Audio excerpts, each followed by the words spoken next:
February 24th, we're going to work with Mojo for a little bit. And you might take a look here at Mojo and think, why in the world are you going to work a horse? It looks like this right here. But just always keep in mind, he's a 3-year-old horse.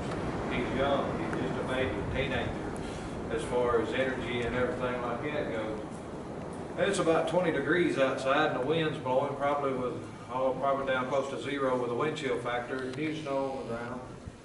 3 or 4 days ago, we worked him for, just briefly, I give him the benefit of the doubt, worked him for just in here 15, 20 minutes, as long as he done everything I wanted. He was able to be done with the round pen when we went riding. It turned out he had a little more energy than what he let on after he got out there in that new snow and the cold weather and everything like that. Now, he didn't do anything just terribly bad or didn't do anything like that, but he didn't listen as well as he's supposed to, and as well as I know that he can. A lot of times you won't have these issues in the summertime when it's hot, but right now at 20 degrees out here, this horse is entirely comfortable. This is his comfort zone, and when they feel the best, you know, is actually when it's kind of breezy and cold outside. So we're going to work him, and this is kind of what you need to do once you get him home. We're going to try to go with it just this first round pen session here to just go through like a very first basic get to know you kind of round pen session for you and the horse both. Main thing that we're trying to accomplish with these round pen session is confidence, both you and confidence you to have a horse and the horse having confidence in you as a leader.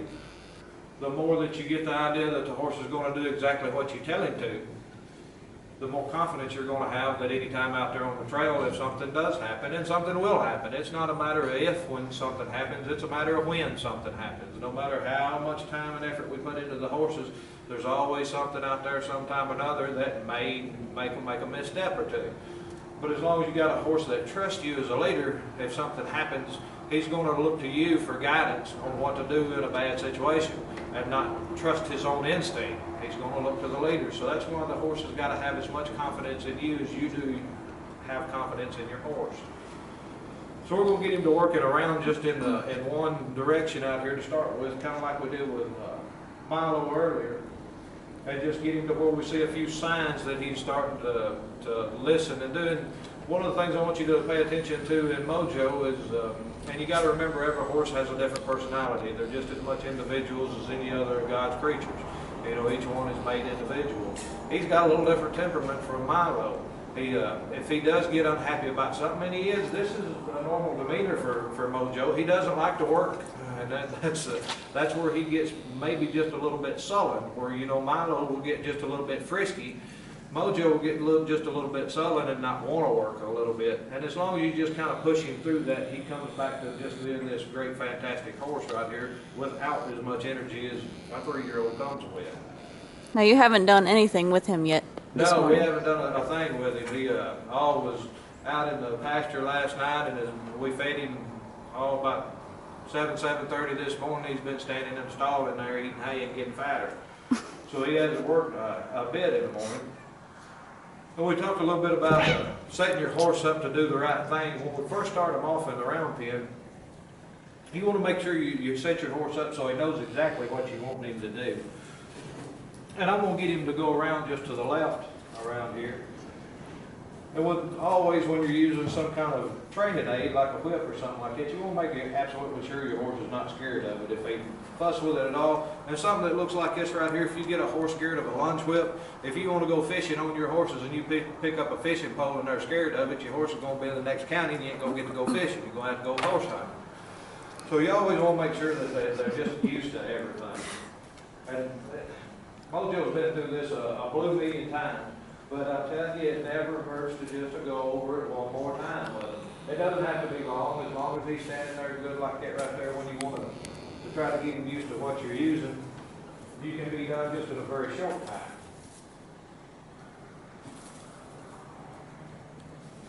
And so yeah, he doesn't have any fear of the whip at all. I'm wanting him to go around the left there, so I'm going to put the whip in my right hand. My lead rope up and point. Kiss at him and just bring this whip around. He's wanting to be really good so he don't have to work. So you just push him off of him. Got him a little more forcefully with the whip. This whip is just a training aid. It's not the be-all, the end-all that's going to fix your horse. This is just an aid to get him moving. Just pretty much want to herd with him. And right now, he's going around there pretty slow and pretty calm. And he can do that for 2 days running and still not be tired. So we're going to get him up and get him to move it just a little bit.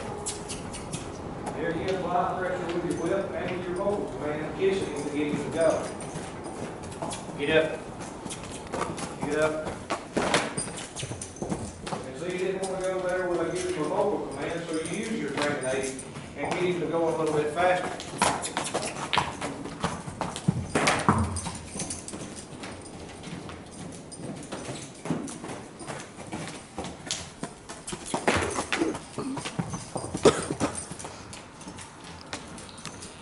When he comes around there and he bows that neck just a little bit, he's got his head lifted kind of high. If you notice when he comes around there, he just bows that neck up a little bit, takes a little bit of a hop step, gives a little look.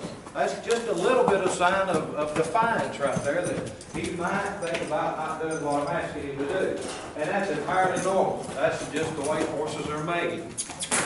I've got the leadership role right now, but if I wasn't 100% committed to being that leader, he's going to take advantage of it. He's going to try to be the leader.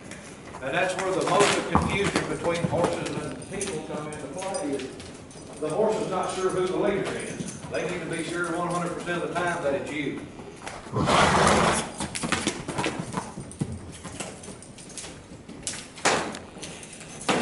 And you see when he's slowing down like that, I've asked him to pick his step up, and he knows that I want him to hold that pace right there. And even if he doesn't know, that's what we're going to teach him. But I want him to hold that pace and not slow down. That slowing down is just another little sign of disobedience.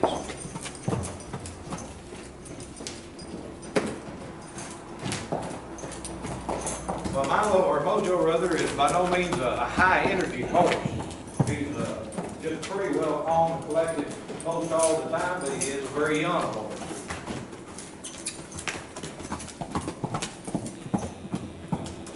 At 3 years old, they're just now starting to get really locked into what they're going to be for life.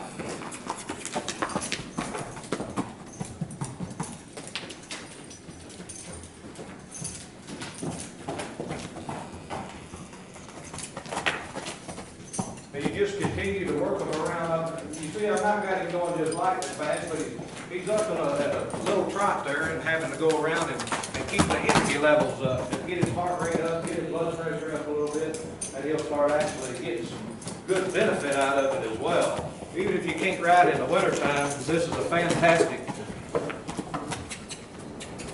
Come back around. And here's a good thing, if you do get flubbed up on stuff, and things start going terribly wrong, just don't get upset. But don't give your horse any praise or anything like that. I didn't tell him to stop, it was an accident. So no fault, no gain, just send him right back around to what you were doing when the mistake happened.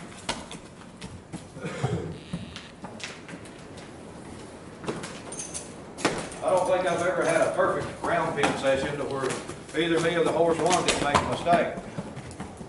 But I try not to ever let mistakes either get my blood pressure up or cause me to mishandle the horse at all. Those mistakes are just that, mistakes. You can correct them and go on, and there's no harm done to you or your horse. As long as you're consistent about correcting.